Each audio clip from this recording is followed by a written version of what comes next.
When I got out the hospital, I went into depression because it was so beautiful there. And didn't nobody understand why I kept saying I wanted to stay there. You know, I've left here. I dropped this body and I was back home. And then you have to come back here, and I was just upset that I couldn't stay. There's no words for a lot of it, especially the love. I can't tell you how that love really is. It goes beyond human words. Everything is about love. But when I came back, I was different. And I didn't think like everybody else did anymore. I knew I was here to tell my story. That's my job now.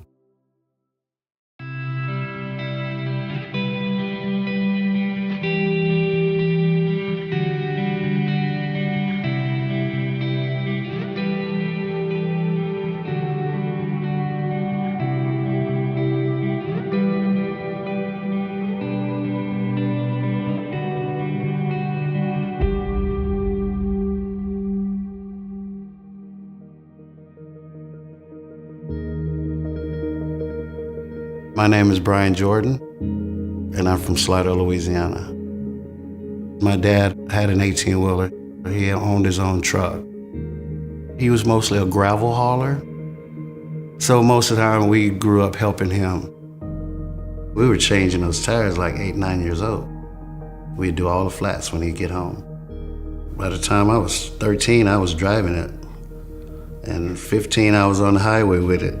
So 15 years old, pulling 80,000 pounds. Me and my brother, we were pretty much men before we were boys. And I was never out partying, you know, that tight with my friends, because man, we were busy. Graduating high school, I was too young. Back then, you had to be 21 years old to have a CDL. So I went into the Army at 19. I went to Germany, airborne school in Fort Benning. I was there 3 years, and my last year was in Korea.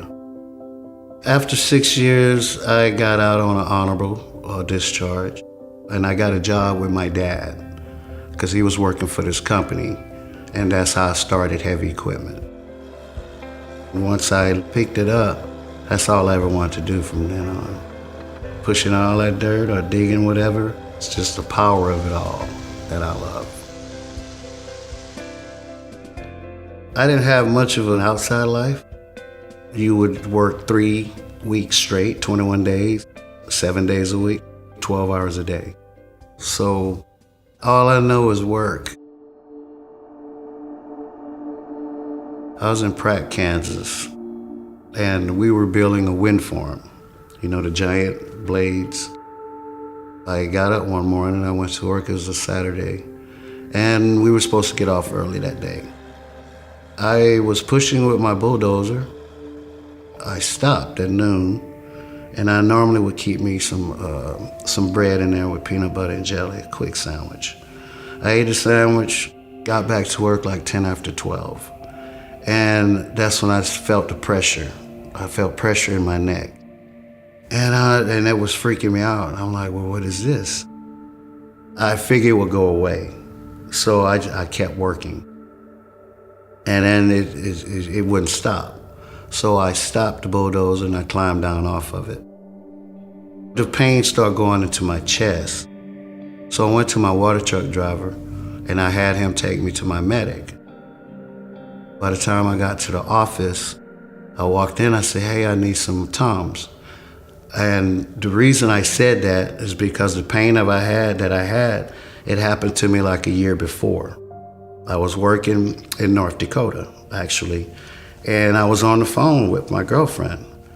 And then as she was talking, it felt like a horse kicked me in my chest. And I told her, I said, hey, I said, my chest is hurt. And she knows I don't complain about nothing like that. She knew it was serious. So she said, call 911 right now, and she hung up. And I checked my pulse in my neck, and it was the heart. I couldn't believe that a heart can beat that way. It was all over the place. When I got to the hospital, they told me that it was heartburn. So here we again a year later, and I'm telling her, hey, this happened to me before, so I just need some Tums. And she gave me aspirin and Tums, and then she made me sit down.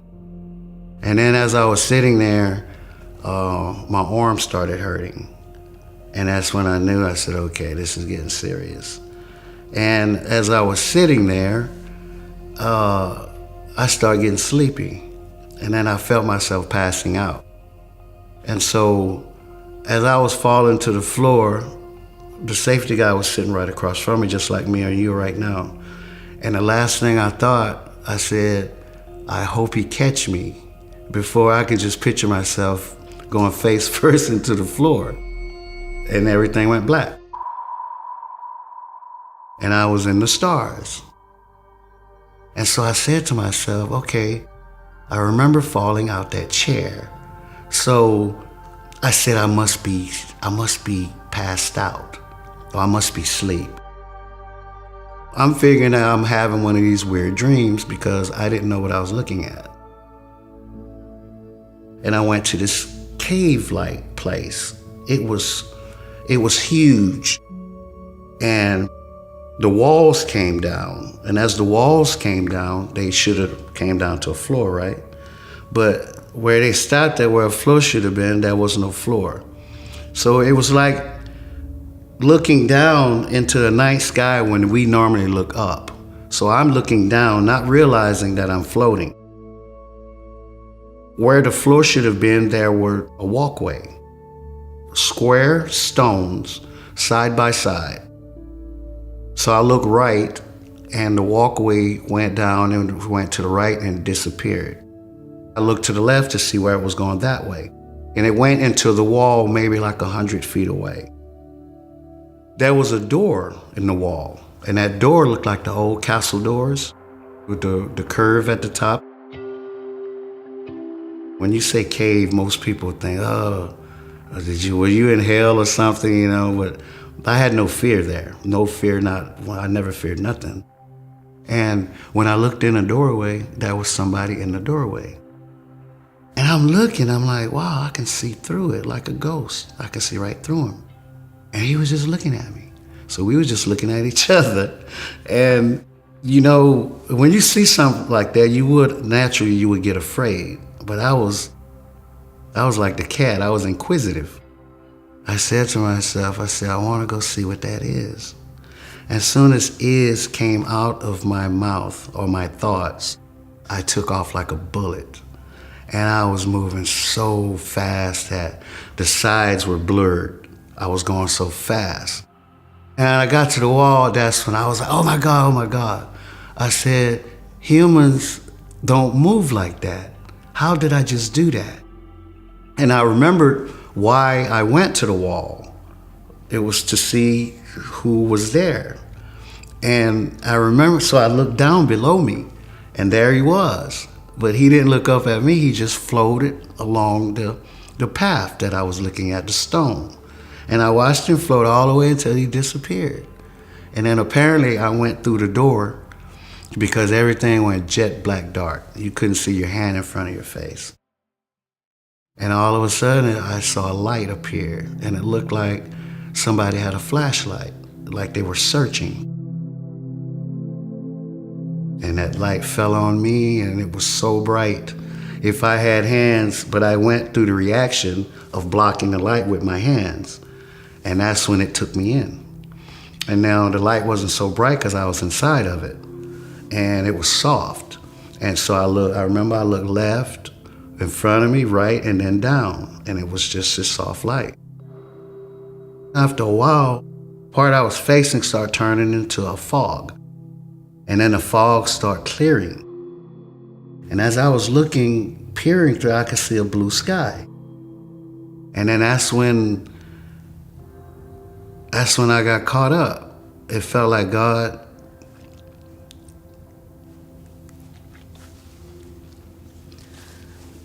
he just grabbed me. And all I felt was this love, just powerful. It's like you get plugged up into electricity and you can't let go of it. And I was just like that, and it was just flowing through me. And all it was, the love was it was different. It was strong. It's something you never felt before, ever. And then I saw the words forgiveness, and then I saw the words love, and then I saw the words peace. And once I saw peace, I went back into the light and I floated out where it opened up. Each step that I went, I started losing Brian. And I never once questioned, hey man, you are in the sky. Whatever is happening, it was like my soul knew what was coming. I never had one bad thought. My mind was crystal clear. It was like the wind was blowing through it. There was not one worry in the world, because I felt incredible and I can do anything that I wanted. I knew that. And so I floated down out of the sky, and I floated to these pine trees. Pine trees have these needles. And as I was floating down, I could see every needle. Not one missed my eyesight. I saw all of them. And as I went down, I saw the tree go into the ground. And that's when I floated backwards. When I floated backwards, it was a drop-off. You know, like the California coast, you got these big drop-offs down to the water. Well, that's how this was. It was a big drop-off. And when I looked down, man, there was this garden. And they had, the flowers were so big, they were big as your dinner table. They were mesmerizing. They had so much life. You could feel it. And it felt like they were looking at me, even though they didn't have no eyes. Like everything was on me. And as I was looking at this garden, I can zoom in each flower that I want to see up close, while I was looking left, right, up, and all of that. And I was just zooming them in, you know, whichever one I want to see up close. And I was just floating to the right real slow and just taking all this love in from these flowers, you know? It was like they were alive. And then the channel changed again. I was in the blue sky. Nothing around, no land, no nothing. And then it seems like the sky, something shifted. And then there was these 4 bright lights. They were straight up and down, spaced.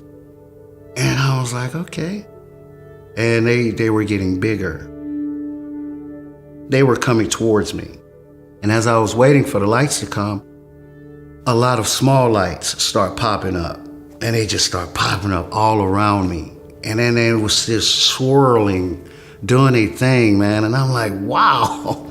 It looked like it was so many, and it was just all over me. And I felt that that was my family. All my family that has left. And so here they are swirling with these beautiful small lights. And when the big lights got there, they stopped about where you're sitting. And all the little lights that were around me started going to the top light, like bullets. They were just going to the top. And they start melting together. And next thing you know, I see a head. And as they were filling him in. And next thing you know, I see shoulders. Then the elbows, it's like he was holding his hands in the front, but you couldn't see because it's light. But you could see the elbows sticking out, either it's in front or it was in the back. So I watched all these lights fill this whole man up. And when that finished at the bottom, I looked at it, he lifted his head, and I was like, whoa. Man, I was freaking out because I was just looking at all this power, nothing but power. Then he started moving in the sky. He went up and down, across. He was just flying around, and he never stopped looking at me. When he would go up, his head would tilt over. When he'd go down, his head would lean back. He never stopped looking at me. And so then he came back to me, and then he took off really fast. He left so fast that there were traces of himself. So I watched till each trace disappeared.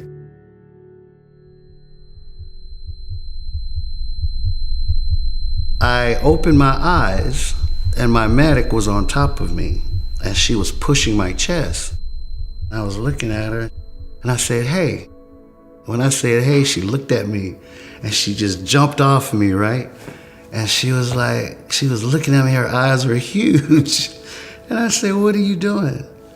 And she said, your heart stopped.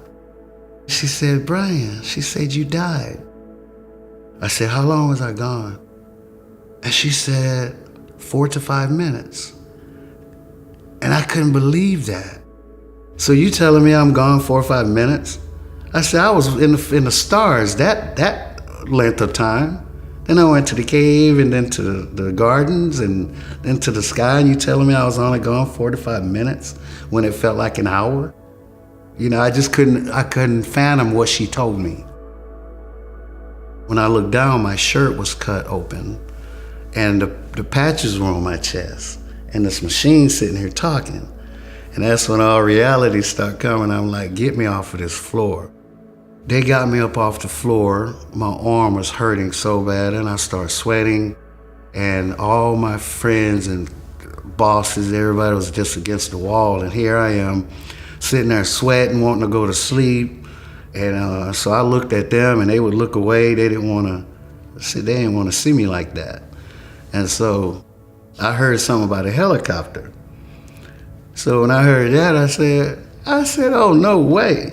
I said, I'm gonna be paying for that thing for the rest of my life. So I kind of got a smile out of them, you know, helped them out, because what I saw, I wasn't afraid no more. I'm like, man, so y'all sitting here worrying about me. So I was the one making the jokes. Then the ambulance got there and they couldn't move me because of the distance. I was 80 miles from any major hospital. And so they put me in the ambulance. Once they hooked me up, I just went to sleep. This time, when I popped out of my body, I was like standing next to myself. And I was looking at my face. And my eyes were closed, and my head was laid to one side. And I was just standing there and just looking at myself. And I didn't even know what I was looking at. I didn't know that was me. I didn't want to have nothing to do with what I was looking at. I considered my body an it. When they revived me the first time, the way I ended that in that mind frame, I went into the second NDE with the same mind frame. And this time I was facing these flowers. And these flowers was in this big circle. So inside this circle was all these different flowers in their own groups. And I knew right when I saw it what it was about. I had no questions at what I was looking at. I tried to make a painting of it. This is what I tried to paint. I tried to make this is what I was looking at. So I took that as all of us are different. We have blacks, we have the whites, Chinese. Everybody in that group has their own color. But yet, all of these colors are still in the circle, which makes us one, regardless of what we look like. I automatically knew what that meant when I was looking at it. And I'm like, wow, we all here, but we fight amongst each other, but we still a part of the circle. There's nobody outside of the circle. From there, I was in space again, and I was looking at a blue planet. And it was so blue, super, super blue. And the colors there are I say 1,000 times more than the colors you see here. Super, super advanced. Just make you stare at them for nothing. And after that, there were flashes of other stuff. I saw so much, but those I can't remember because it was going so fast. I was seeing so much. So then that's when I popped back in my body in the ambulance. This time when I opened my eyes, the people in the ambulance, they was all huddled together and they was looking at me. And I was like, I was like, what happened? And the lady said, oh, we had to shock you. And then I could hear the helicopter coming. They put me in a helicopter and flew me to Wichita, Kansas. And once we hit the roof, they were ready. You know, they was it's a blockage, sound like a blockage. And they start running me through, and I could see the lights going like you see on TV when they're rushing the patients. And they got me in there and they took all my clothes off and they were prepping me for surgery. And I had this guy on my left side, working right there.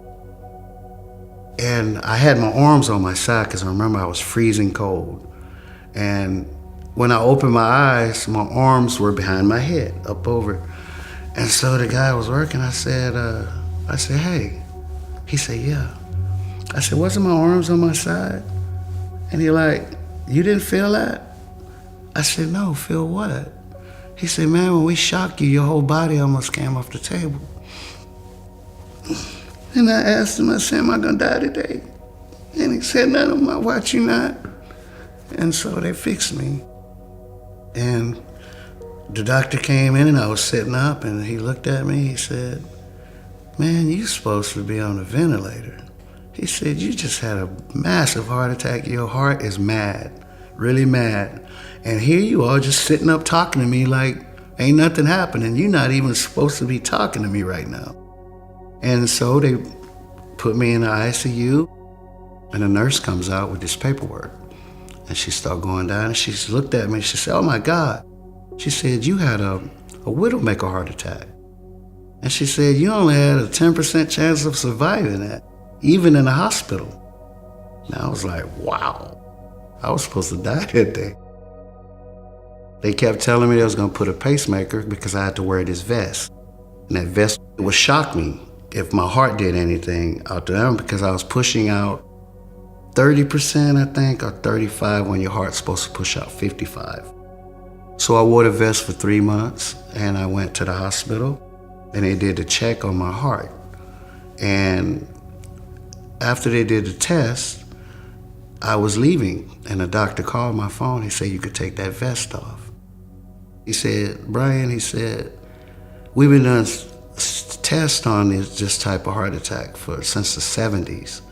And he said, your heart and one other person since the 70s healed all the way. He said, all you have is some scarring on your heart from them shocking you. He said, other than that, your heart beating just like mine. He said, you are a miracle. I'm not afraid to die anymore. I'm not afraid at all. When it happens, it happens.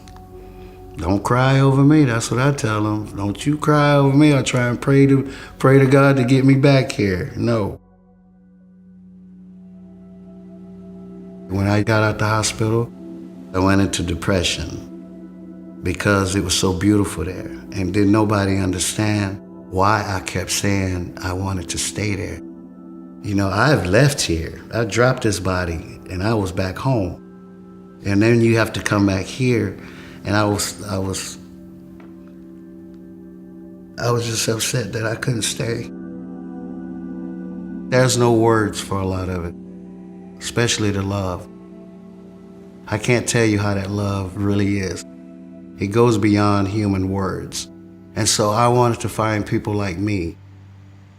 I started reading the NDE experiences. That's where I spent my first year.